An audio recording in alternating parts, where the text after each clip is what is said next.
Gente, falando na análise de desempenho do clube, tá? Eu separei alguns pontos importantes. Dois ramos que são primordiais na análise de desempenho. É a parte quantitativa e a parte qualitativa. Falando um pouco da parte qualitativa, tá? O que é importante? Entendimento de jogo, imagens ou vídeos coletivos e individuais, o que fazer e como fazer, entre aspas. Por quê? O que fazer seria, por exemplo, a tua equipe jogar com posse, tá? Só que como fazer seria o lateral tem que fazer troca com o extrema para abrir espaço.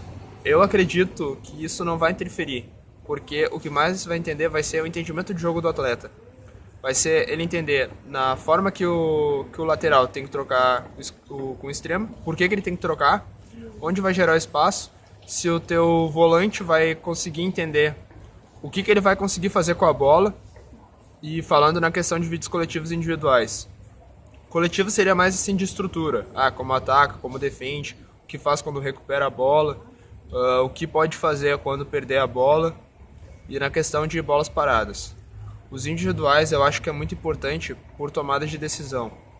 Porque falando um pouquinho do futebol feminino em si, a maioria das gurias não teve categoria de base. Então elas têm muita dificuldade nesse entendimento de jogo que faz bastante diferença em tu olhar o jogo e interpretar onde o adversário tem os pontos fracos, que é uma parte da análise de desempenho, quais pontos fortes, qual a perna dominante da atleta adversária. Então, a atleta saber identificar isso, tá? Falando da parte qualitativa, nós temos também algumas coisas importantes, mas que eu acho primordial, tá? Scout, eu acho muito legal, que é uma parte de estatística, só que tu tem que saber interpretar o que os números te dizem. Tem que saber olhar quantas finalizações eu tenho e só botar. A gente teve, sei lá, 30 finalizações, tá? Só que a gente perdeu o jogo. Então, quantas dessas finalizações foram no gol? A gente tem 30 passes certos, tá? Quantos desses passes foram para trás? Quantos desses passes foram para o lado? Quantos desses passes foram para frente? E, principalmente, quantos passes foram no terço final do campo? E isso nada mais é que transformar os números em informação. Então, tu saber interpretar os números, saber levar para tua comissão técnica o que a tua equipe fez de bom, o que a tua equipe fez de errado, onde pode melhorar e por que deve melhorar. Então, gente, falando de análise do adversário, tá? O que eu acho primordial é os padrões do adversário, como ele ataca, como defende. Ou seja, o que fazem, como fazem, a provável escalação, tá? Jogadas ensaiadas, principalmente bolas paradas e súmulas. Por que falando de súmulas?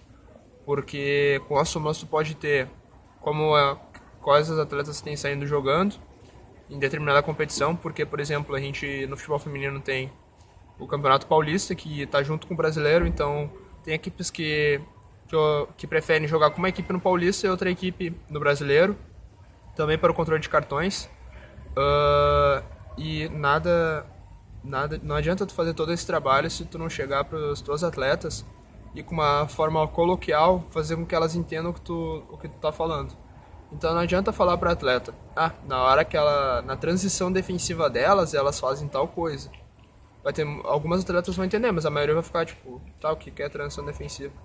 Então quanto mais tu usar a forma coloquial, ou seja, tu falar, quando elas perdem a bola, elas fazem isso.